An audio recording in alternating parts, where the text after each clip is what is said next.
Chairman Svinicki, thank you for your leadership on the Commission. Commissioners, thank you for being here.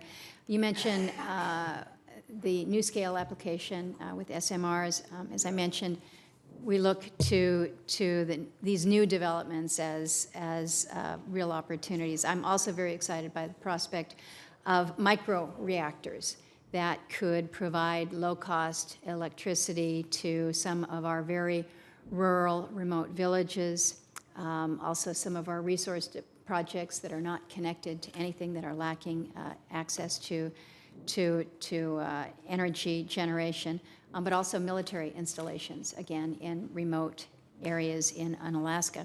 There is at least one developer that I know of, Oklo, who's been working with the NRC already. As you are anticipating eventually receiving license applications from advanced microreactor companies, how is the Regulatory Commission working to prepare for new advanced reactor licensing, that whole process moving forward?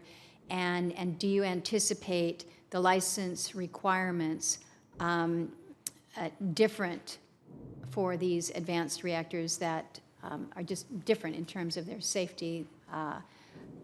How will you handle these new entrants to this application process?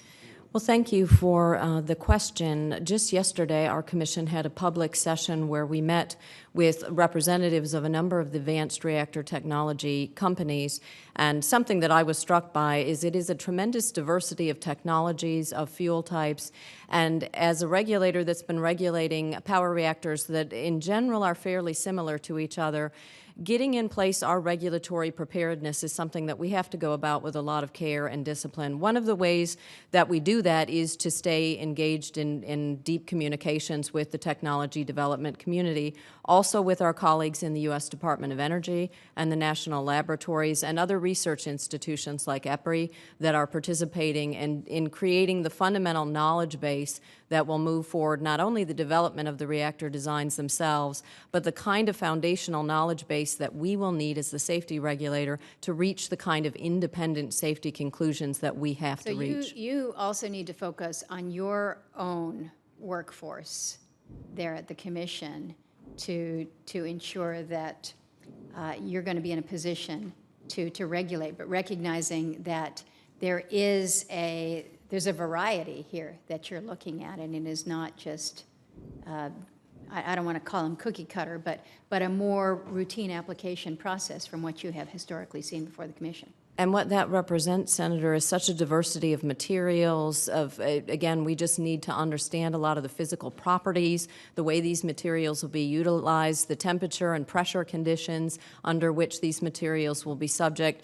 Again, I think that engaging with a broader scientific community, for example, Oak Ridge recently provided a training session to U.S. NRC experts, and it was across a whole diversity of scientific expertise. We allowed a fairly broad group of NRC staff to sign up, including attorneys and others. You know, there'll be legal policy issues that will be posed by some of these new reactor types.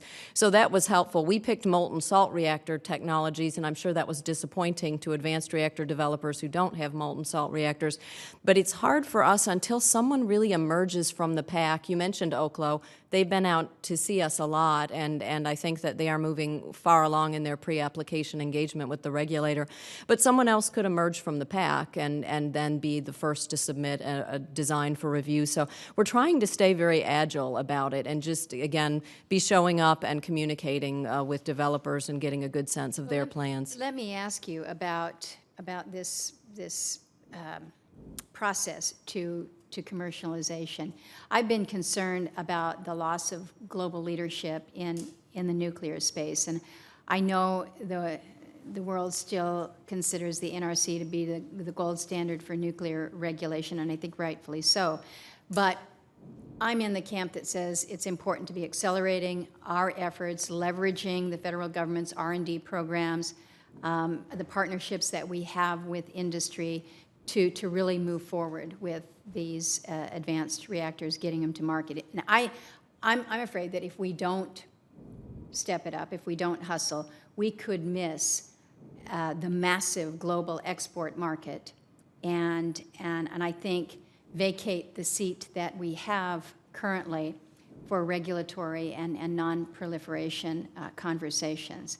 So you mentioned, or I mentioned, the commercialization process, the fact that we've got some bottlenecks there. Do you have concerns about that, specifically the lack of proper advanced reactor fuel supplies and a lack of fast neutron research capabilities? Do you look at this as being a bottleneck to commercialization that concerns you?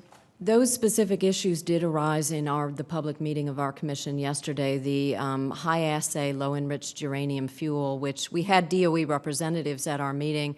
Candidly, I think that they are in the position for the U.S. government to bring forward solutions to make those materials available to the technology development community.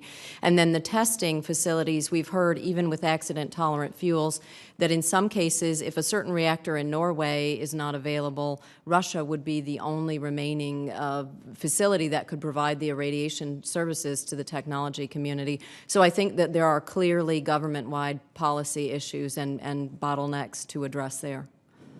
Look forward to working with you.